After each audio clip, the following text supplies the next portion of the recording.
Welcome back to our channel. ఎక్కడ చూసినా Bigg Boss Bigg Boss Bigg Boss. చిన్న పిల్లల నుంచి ముసలి వాళ్ళ దాకా అందరి నోట్ల నుంచి బిగ్ బాస్. సో ఈసారి సీజన్ ఎట్లుందంటే కామనర్స్ వర్సెస్ సెలబ్రిటీస్. ఎట్లున్నా మనకు కావాల్సింది చూడడం, మనకు కావాల్సింది ఎంటర్టైన్మెంట్, మనకు కావాల్సింది ఫన్. సో ఆ ఫన్ ఎంతవరకు ఇస్తురు, ఎంతవరకు ఇస్తలేరు అంటే ఇస్తురు, ఇచ్చేవాళ్ళు ఇస్తురు, ఫేక్ ఉండేటోళ్ళు ఫేక్ ఉంటురు. సో చాలామంది ఉంటురు.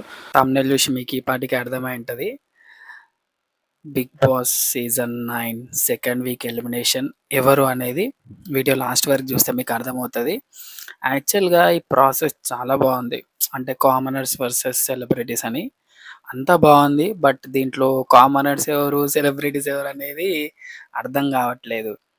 ఎందుకంటే ఎప్పుడైతే అగ్ని పరీక్ష షో అనేది పెట్టిరో అప్పుడు ఏమనుకున్నామంటే అందరం, అంటే యాజ్ ఏ ఆడియన్స్గా, అరే మంచి ఆపర్చునిటీ కదా అందరికీ. అంటే బిగ్ బాస్ అంటే ఇంట్రెస్ట్ ఉన్న వాళ్ళకి, ఇలాంటి వాళ్ళకి చాలా మంచి అవకాశం కదా అని చెప్పి హ్యాపీగా ఫీల్ అయినాం. వాళ్ళకు బదులుగా మనం పోలేకపోయినాం, మన బదులుగా వాళ్ళే వెళ్తురు కదా నార్మల్ కామన్ పీపుల్ అని చెప్పి.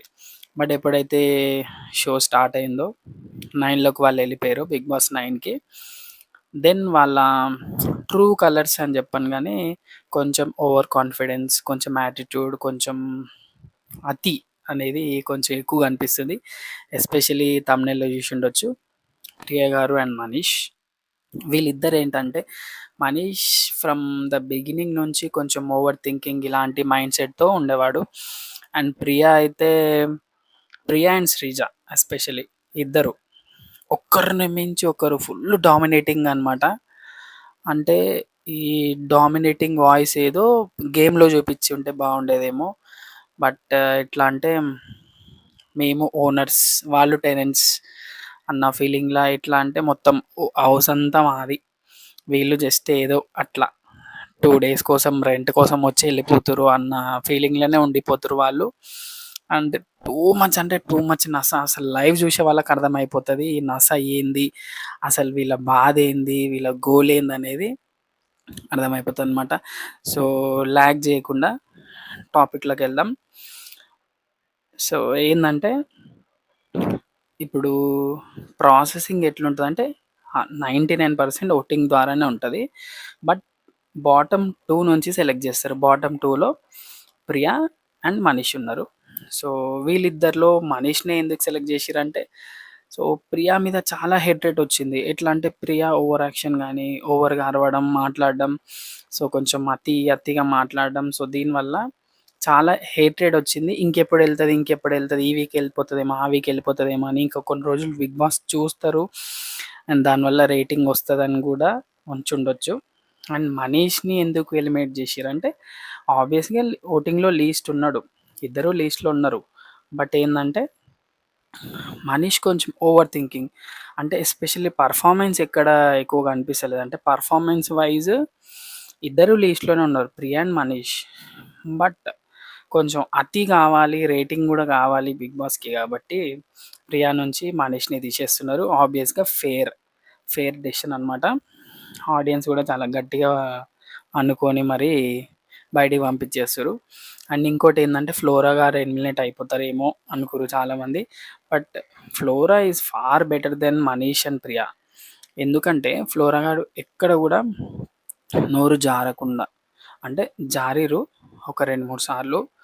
బట్ దాన్ని కవర్ చేసుకొని ఆబ్వియస్‌గా సారీ జెప్పి కొంచెం కన్విన్సింగ్‌గా వాళ్ళు తనని తాను మార్చుకొని ఇంతవరకు రావడం జరుగుతుంది. సో ఆడియన్స్‌లో గూడా చాలా బాగా సపోర్ట్ దొరుకుతుంది ఆమెకి.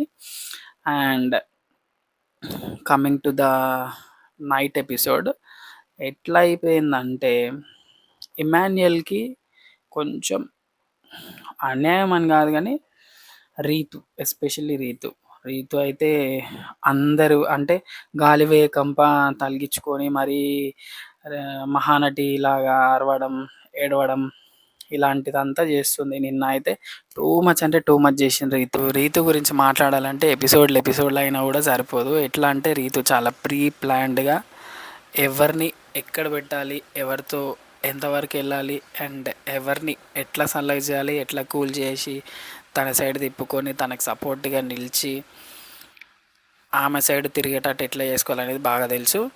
అండ్ ఎస్పెషల్లీ ఇద్దరు పవన్స్ని చాలా బాగా యూజ్ చేస్తుంది, బాగా వాడుకుంటుంది. వాళ్ళు ఎట్లా నమ్ముతారు అనేది వాళ్ళకి తెలియాలి. అండ్ ఇంకోటి ఏంటంటే అందరూ నాకే సపోర్ట్ చేయాలి, నేనే ముందుండాలి, నేనే ముందు కనిపించాలి. అండ్ ఎట్లా అంటే ఒక ప్రోమో కోసమే ఏదో సీన్ క్రియేట్ చేసినట్టు ప్రతిసారి తను ముందుకు రావడం, కొంచెం ఓవర్గా చేయడం, ఓవర్గా థింక్ చేయడం, ఓవర్గా అంతా టూ మచ్ అంటే టూ మచ్ అయిపోతుంది. ఎట్లా అంటే ఎస్పెషలీ కంటెంట్ ఆటోమేటిక్గా వచ్చేస్తుంది. ఇప్పుడు వాళ్ళు ఉండే తీరుగా ఉంటే ఆటోమేటిక్గా కంటెంట్ వస్తుంది. బట్ కంటెంట్ కోసమే ఏదో చేస్తున్నామని కొంచెం ఫేక్గా రిలేషన్స్, అసలు ఎట్లా అంటే రాధిక 3.0 4.0 లాగా అయిపోయింది. ఎవ్రీ సీజన్లో ఎవరో ఒకరు అనిపిస్తారు. అండ్ ఈ సీజన్లో అయితే ఎస్పెషల్లీ రీతు అనే చెప్పాలి. ఎందుకంటే మిగతా వాళ్ళు కొంచెం కామ్ అండ్ కంపోజ్డ్, అంటే ఎక్కడ రేజ్ చేయాలి వాయిస్, ఎక్కడ రేజ్ చేయొద్దు అన్నీ ఆలోచించుకొని కొంచెం కేర్ఫుల్గానే ఉంటున్నారు. కానీ అస్సలు రీతు మాత్రం రేగిపోవడమే, అసలు మామూలుగా ఎంత అంటే అంత చేస్తుంది. అండ్ అవసరానికి వాడుకొని తర్వాత వాళ్ళని బ్యాడ్ చేయడం అనేది అస్సలు నచ్చలేదు. పర్సనల్గా నాకైతే అసలు నచ్చలేదు. అండ్ చూసే ఆడియన్స్కి కూడా ఎవ్వరికి నచ్చలేదు రీతు అట్లా ఉండడం. వాయిస్ ఉంది, తెలివి ఉంది, బట్ దాన్ని మంచిగా వాడతలేదు. అండ్ ఇంకొకరిని యూజ్ చేసుకొని తన గేమ్లో ముందుకు వెళ్దాం అనుకోవడం మాత్రం అస్సలే నచ్చుతలేదు ఆడియన్స్కి. అండ్ ఇమాన్యుయల్ విషయంలో ఎట్లా అంటే ఇమాన్యుయల్ తన ఒపీనియన్ మాత్రమే చెప్పిండు నిన్నటి ఎపిసోడ్లో. బట్ ఎక్కడ రీతుని బ్యాడ్ అని చెప్పి కానీ ఇంకేదో సో అండ్ సో అని చెప్పి కానీ ఏమీ చెప్పలే. కానీ కోపం అంతా ఎక్కడ తీయాలని చెప్పి గేమ్లో నుంచి వెళ్ళిపోయినందుకు ఇమాన్యుయల్ పైన అస్సలు విరుచుకు పడిపోయింది. అసలు అబ్బా అబ్బా అబ్బా అబ్బా. మధ్యలో ఈ ప్రియా శ్రీజ ఒకటి అంటే commoners versus celebrities, commoners versus ఆబ్వియస్గా అసలు కామనర్స్ వర్సెస్ సెలబ్రిటీస్ అనేది ఒక థాట్ బిగ్ బాస్ది. బట్ ఇప్పుడు ఎప్పుడైతే బిగ్ బాస్లోకి అడుగు పెట్టిరో మీరు కూడా సెలబ్రిటీస్ అన్నట్టే, మీరేం కామన్ పీపుల్ కాదు. అండ్ ఇంకోటి ఏంటంటే మీరు ఆల్రెడీ ఇన్స్టా ఇన్ఫ్లుయెన్సర్స్, చాలా ఫాలోవర్స్ ఉన్నారు. అండ్ మీతో కంపేర్ చేసుకుంటే మనీష్కి కానీ హరీష్ గారికి కానీ చాలామందికి చాలా తక్కువ, పవన్ కళ్యాణ్కి కానీ చాలామందికి అసలు ఫాలోవర్స్ లేరు. ఈవెన్ అంత క్రేజ్ ఉండి ఒకప్పుడు మంచి పాపులర్ కమెడియన్ అయిన సుమన్ శెట్టి గారికి కూడా ఫాలోవర్సే లేరు, ఇన్స్టాలో కానీ సోషల్ మీడియాలో లేరు. కానీ మీకున్నా కూడా మీరు ప్రతిసారి కామన్ అని ఒక వర్డ్ని అడ్డు పెట్టుకొని పబ్లిక్లో ఒక ఇంపాక్ట్ క్రియేట్ చేస్తే అరే కామన్ పీపుల్ కదా వీళ్ళు ఎట్లున్నా వీళ్ళకి సపోర్ట్ చేస్తాము అని పబ్లిక్ అంత పిచ్చోళ్ళు కాదు కదా. సో పబ్లిక్కి ఈ పాటికి అర్థమైపోయింది ఎవరిందనేది అర్థమైంది. కాబట్టి ఎవరిని ఉంచాలి ఎవరిని తీసేయాలి కూడా వాళ్ళకి అర్థమైపోయింది. అండ్ అట్లా అనుకుంటే సెలబ్రిటీస్లో ఎవరో ఒకరికి ఓటింగ్ తక్కువ వేసి సెలబ్రిటీస్లో ఎవరో ఒకరు వెళ్ళిపెట్టేవాళ్ళు మీ అంచనాలు తారుమారు చేసే విధంగా పబ్లిక్ మాత్రం దెబ్బ గట్టిగానే కొట్టేసారు. కాకపోతే చాలామందికి ప్రియా వెళ్ళిపోవాలని ఉంది. ఎందుకంటే అనవసరమైన చోట్ల కూడా దూరిపోయి ఏదో ఒకటి మాట్లాడడం వాగడం చేస్తుంది. కాబట్టి ప్రియా వెళ్ళిపోవాలని చాలామంది అనుకోరు. మేబీ చూద్దాం, ఈ వీక్ అయితే పోలేదు, నెక్స్ట్ వీక్ పోతుందేమో. ఇంకా ఇదన్నమాట ఈ ఎలిమినేషన్ ప్రాసెస్ రివ్యూ అండ్ నిన్నటి ఎపిసోడ్ రివ్యూ ఇది. Thank you for watching. Video మొత్తం చూసినందుకు థ్యాంక్ యూ సో మచ్. ఇలాంటి వీడియోస్ ఇంకా చూడాలనుకుంటే సబ్స్క్రైబ్ చేసుకోండి, పక్కన ఉన్న బెల్ ఐకాన్ని ప్రెస్ చేయండి, నోటిఫికేషన్ వస్తుంది మీకు. Thank you for watching. Thank you so much. Keep supporting.